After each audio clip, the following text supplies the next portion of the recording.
Welcome to Life at Home. Before we dive in too deep into this story, we need to tell you guys a little bit more about the backstory that led to today. And it actually is before Bianca, so we need to remove you from the situation. My name's Ross, and I always wanted to be a homeowner. I grew up in a quiet small town of Lancaster, Wisconsin, population 4,000. From kindergarten to graduating high school, my grade had pretty much the same 80 kids in it. The kind of town where you can go into the store and leave your car running. My parents split when I was young, but it was a great life. We never owned a home, we always rented. In 2002, my dad was about to buy his first home, but he unexpectedly passed away from a heart attack at age 42. I remember every couple of years my mom would move to a new house in Lancaster. It was great, but I never understood throwing away money every month at rent. When I graduated high school in 2009, I had my heart set on one place: California. I'd never been there, but it was the place that everyone talked about, the golden land of opportunity. So I packed up my car and moved to sunny Southern California. I didn't know anybody here, but my best friend was with me, and we loved every single second of it. I learned for the same amount I was paying for my apartment, I could be paying for a monthly mortgage on a house. This was 2011 and the housing market was really cheap. I found a real estate agent who basically informed me if I had $20,000 for a down payment, I could get a house. I now had a goal, and I started working 2 full-time jobs. I would wake up at 5 a.m. and work the first shift at Office Max in Riverside. Then I'd drive 30 minutes over to San Bernardino Walmart and work at 3 p.m. to midnight, go home, get a few hours of sleep, and repeat. I really had no life outside of work, but after 6 months, I saved up enough money for the down payment. I didn't care much about what city I was in, I just wanted the nicest, biggest house I could get. I put in dozens of offers on different properties, and right before my 21st birthday in September of 2011, I became a homeowner.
A 3-bedroom, 2-bath home in Paris, California. It costed $140,000. I had a 30-year mortgage and my monthly payment was $1,000. I remember turning onto my street to begin moving in and I noticed there was a crowd gathered around yellow caution tape. A young man got into an altercation with a group of guys and ran down our street. He was shot and killed just a few yards from my front door.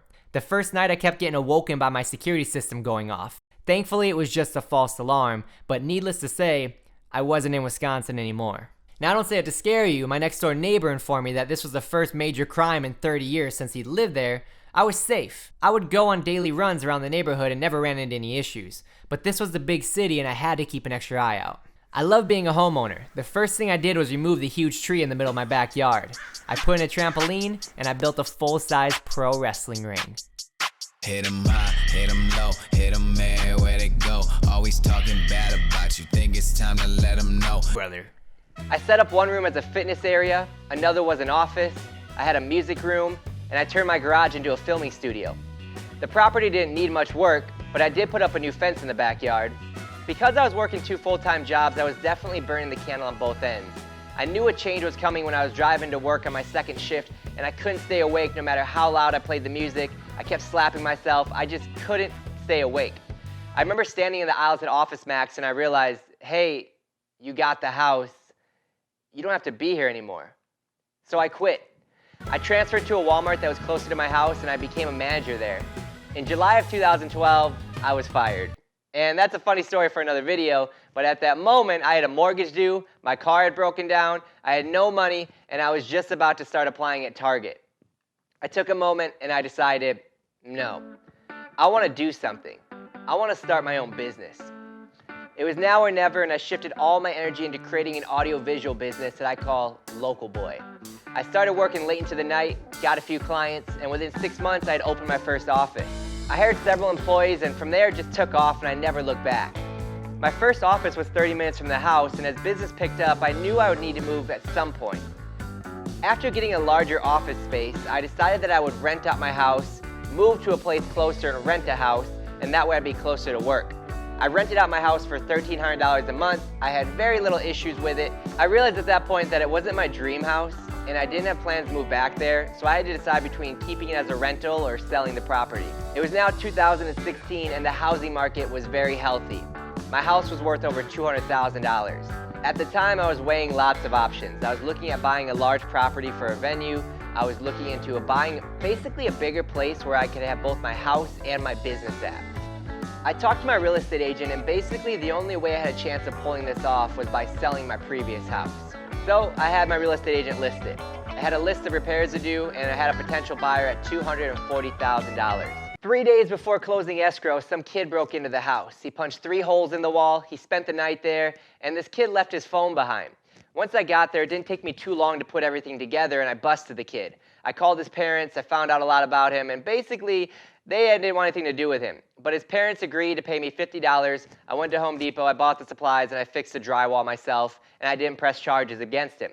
But as a result of the break-in, the potential buyer backed out just a day before closing escrow.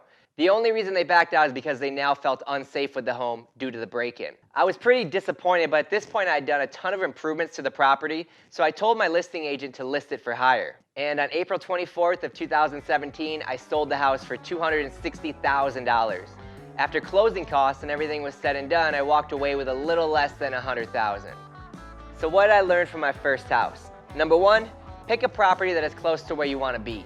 Paris was far from most of the places I wanted to go, and commuting every day on the 60 freeway and traffic got old very fast. Number 2, I would like a single-story home.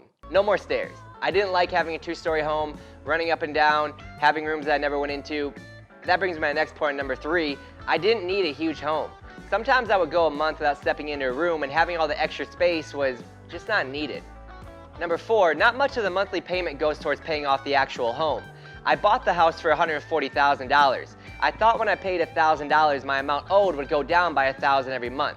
That's just not the case at all. Around $900 of that payment went towards insurance, property tax, interest on the loan. And my interest rate was good at 4%. But 4% on $140,000 divided by 12 months actually adds up to a lot of money. In reality, every month when I paid $1,000, it only reduced my balance by about $100. Now, I could always pay above that amount, the principal, and that would reduce it, but it just wasn't something that I fully understood beforehand. Number 5, I didn't love my house. The layout was okay. I selected what I call a cookie cutter house. All the houses on the block look the same, and all the neighbors are very close on both sides. Growing up in the country, I was used to working late into the night. I couldn't be loud with the neighbors that close to me. Now, I know I said I didn't need that big of a house, but I definitely needed bigger yard space. This property was only 4,500 square feet, or 67 by 67 feet. For comparison, if you put my entire property onto a football field, this is what it would look like. My backyard was really small and I couldn't do much with it. I just craved more space for building, being creative, and getting my hands on more projects. Number 7, the bathroom matters. I had an old tub that I never used. Above all else, I wanted a really good open shower, and I never realized the importance of having a really nice bathroom. Number 8, the city is very annoying, and even though it's my property, I can only do certain things with it. I would get notices if my trash can was in sight from the curb. They decide what I can and cannot do on my property. I understand the importance of it, but anyone who deals with the city knows it can be a real headache. Number 9, and finally, if anything breaks, I am responsible. And it gets expensive fast. My drain had clogged up and I had a huge plumbing bill. My air conditioner was leaking and it would cost around $10,000 to repair. Whatever happens is on you, the homeowner. Overall, it was a really great learning experience and I was enjoying life once again as a renter. But I was paying rent for both an office and a house. I started to debate leaving California, but I decided I still had a lot of unfinished business here. And it was time for the next chapter. So So I called my real estate agent and I once again began house hunting. What happened next I probably could have never imagined in my wildest dreams, but that, my friends, is a story for the next video. Welcome to Life at Home.